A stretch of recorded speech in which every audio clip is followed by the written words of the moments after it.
Hi, and happy Bastille Day. Welcome to the Beehive, and today I'm going to show you how to do steak frites, one of my favorite dishes. We have it on the menu here at Beehive, and I love it. I love steak, and I love French fries, and together with a really awesome sauce with peppercorns, I am all for it. Now, the traditional steak for steak frites is the hanger steak, all right?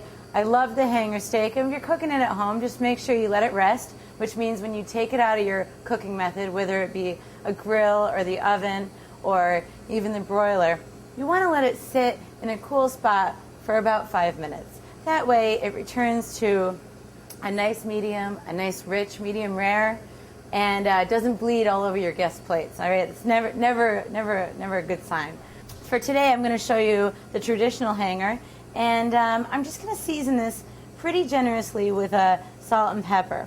Now, you don't have to do this, but since I cook down in Charleston, South Carolina, I love using Cajun seasoning, all right? This is just a generic Cajun seasoning that I get from Christina's in Cambridge, and I just put some of that on there because it adds a nice crust, all right, and a nice flavor. And because this is steak frites and it's French, we need to saute in straight butter. So you're going to take just a regular saute pan, and you're going to drop some butter in there. And does that look hot? It looks damn hot, but you know what? That's perfect for what we're doing today.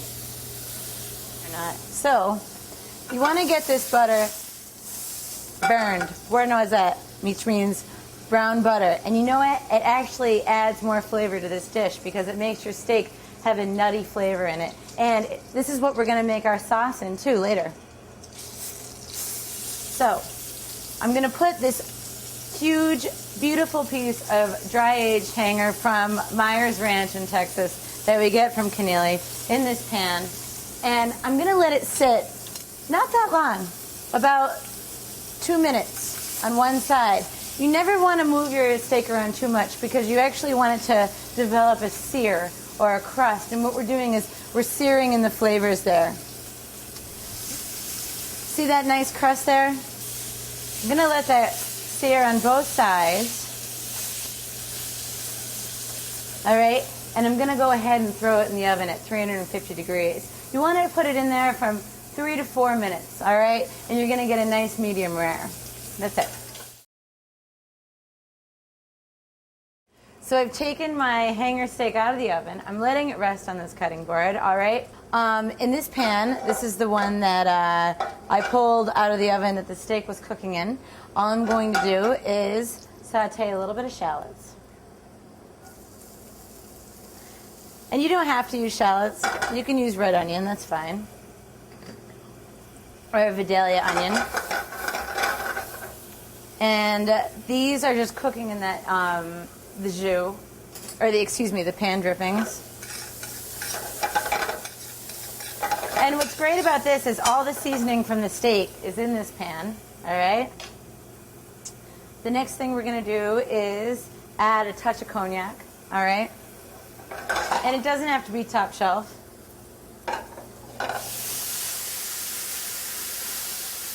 Just like that. Then we're going to turn it on, and you just get a little flambe. And we're just going to let that burn off. And you really want to let it burn all the way off, otherwise it's going to taste like a little astringent to your guests because they're going to taste the alcohol and not the smooth cognac flavor.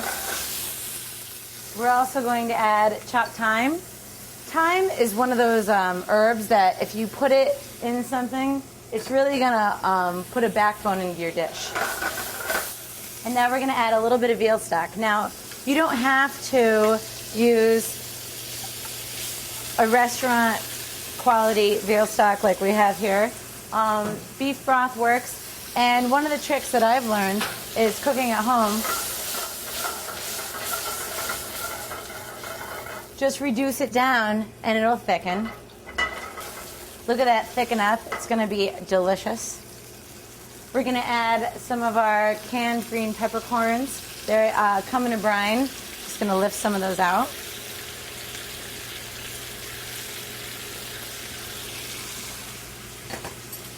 Make sure you try it.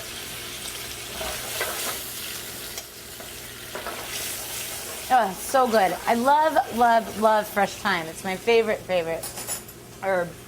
A little bit of salt, a little bit of cracked pepper. All right. And of course, we need to finish it with a tablespoon of butter. Because the steak and the French fries just weren't bad enough. We really need to up our ante here. Oh, look at that. No one's going to complain about this. We're just going to use this traditional French fry here. The ones that you can do at home. Really easy with a Yukon Gold Frite. And then this is important because you went through all this effort to make this steak and the sauce perfect. What you're going to do is when you cut this, you have to be really careful that you cut it against the grain, all right? This means if the grain's going this way, you're going to want to cut it this way. You almost want to create like a T, all right? So I can see my grain here. I'm just going to cut it. Oh, it's a beautiful medium rare. I would love this steak with a nice glass of red wine. Oh, great. Just cut it like that. And fan it out. And now's the best part. So we're just going to take our green peppercorn au jus and just put that on top. Oh, like that. If you want to, you can serve this with an aioli. And I have our port wine aioli here from Beehive so that your guests can dip it into the steak and the French fries into that wonderful sauce. And on top, which is something we always do with our steaks at Beehive, is throw a few cornichons on there. And it adds a nice bite to your guests every forkful. So, steak frites.